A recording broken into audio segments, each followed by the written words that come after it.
იყოს ჩემ მიმართ რა ვიდეოებს გულისხმობთ შეგიძლიათ გითხრათ ვიდეოც რომელიც შეიძლება იქ სადაც ეს ინციდენტი მოხდა იყოს ჩაწერილი იმიტომ რომ ალბათ ამოღებული ექნება თან რაღაცა მსგავსი სადაც ჩანვართ სულაც ან რაღაც ეგეთი დაამონტაჟონ ხო ვიცით ყველამ რომ ეს შესაძლებელია ყველაფერი იმიტომ რომ როცა 3 დღე ვერ ხდება თბილისში ცენტრიდან კამერების ამოღება და საჯაროდ გამოქვეყნება რომ დაწყნარდეს ყველა მასალა და გავიგოთ რა მოხდა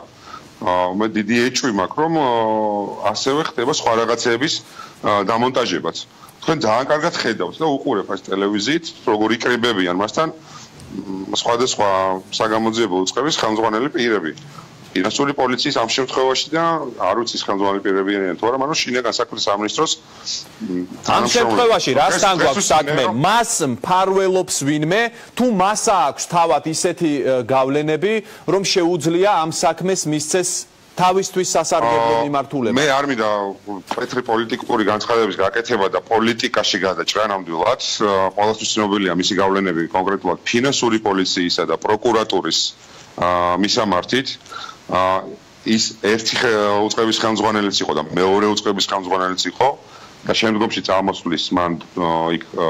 დანიშნა მისი მოადგილეები ეს ყველასთვის ცნობილი ფაქტი არის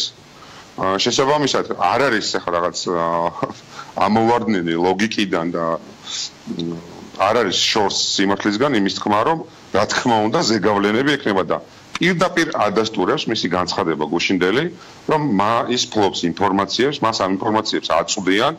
და მას სახლში მის სახლში ღამის 3 საათზე და 4 საათზე დადიან მეგობრები ესე და ნახულობენ